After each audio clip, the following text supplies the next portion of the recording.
Ce samedi 17 janvier, Bastien, Ambre, Victor et Sarah se sont battus pour remporter leur place pour l'une des deux demi-finales de la Star Academy.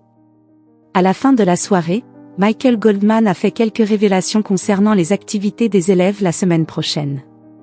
De jolies surprises les attendent, attention n'en finit plus de monter pour les élèves de la dernière promotion de la Star Academy. Ce samedi 17 janvier, les 5 derniers candidats en lice pour remporter le trophée sont montés sur le plateau du studio 217 pour prouver aux téléspectateurs qu'ils étaient légitimes à cette place. Léa était immunisée, déjà qualifiée pour la demi-finale, mais elle a regardé ses camarades jeter leurs forces dans la bataille pour leur qualification. Et la soirée a débuté par une prestation collective sur un medley de Queen. C'est ensuite Léa qui a enchaîné avec une reprise de Robbie Williams. Pour les 4 nommés, la compétition a démarré avec un premier round composé de grands tableaux solo, où Bastien a repris Don't Stop Believin' de The Journey, Sarah I Wanna Dance With Somebody de Whitney Houston, Ambre If You Were a Boy de Beyoncé et Victor une version toute personnelle d'Allo Maman Bobo d'Alain Souchon. Les fidèles de l'émission ont également assisté à 2 duos croisés sur les répertoires de Calogero et Roxette. C'est Victor qui, à l'issue de cette étape, le premier sauvé sa place dans l'aventure.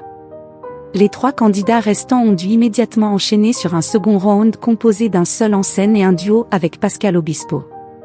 Ambre a cette fois connu la délivrance. Au terme de la 3e et dernière battle, c'est Sarah qui a décroché la dernière place pour les demi-finales. Bastien en larmes a quitté l'aventure. Bien que nominée, Sarah s'est classée première des évaluations de cette semaine, elle a donc gagné un avantage non négligeable, celui de choisir son adversaire pour la demi-finale. La jeune femme a désigné Léa, et cette dernière lui est tombée dans les bras. Les 2 candidates ont souligné qu'elles souhaitaient chanter ensemble depuis très longtemps. Léa avait, elle aussi, un pouvoir, celui de décider de si leur demi-finale se déroulerait la semaine prochaine, ou la suivante. Le sujet déjà discuté en amont avec Sarah n'a pas créé d'hésitation chez la candidate. La jeune artiste a fait savoir à Nikos Aliagas, l'animateur de l'émission, qu'elle donnerait le coup d'envoi des demi-finales. C'est donc Léa et Sarah qui s'affronteront le 24 janvier prochain, tandis que Victor et Ambre verront leur duel se dérouler le 31 janvier. Durant le prime de ce 17 janvier, Nikos Aliagas a joué les Bad Boys et s'est autorisé à spoiler les spoilers du directeur, annonçant notamment que les derniers élèves en lice iraient à la rencontre de leur public avant d'aller faire un tour du côté des enfoirés. Michael Goldman avait encore heureusement de sacrées surprises dans sa besace pour les fans. Il a en effet annoncé que les évaluations de cette semaine se dérouleraient en l'absence des professeurs et du directeur, mais face à 3 grands professionnels. Mehdi Kerkouche, chorégraphe réputé, jugera la danse, Paul Mirabel, l'épreuve de théâtre et Loane, celle de chant. Par ailleurs, les filles seront autorisées à rentrer chez elles, en famille.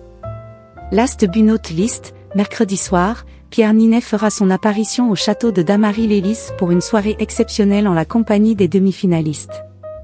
Semaine de zinzin. Waouh, incroyable, imagine tu pars juste avant la venue de Pierre Ninet?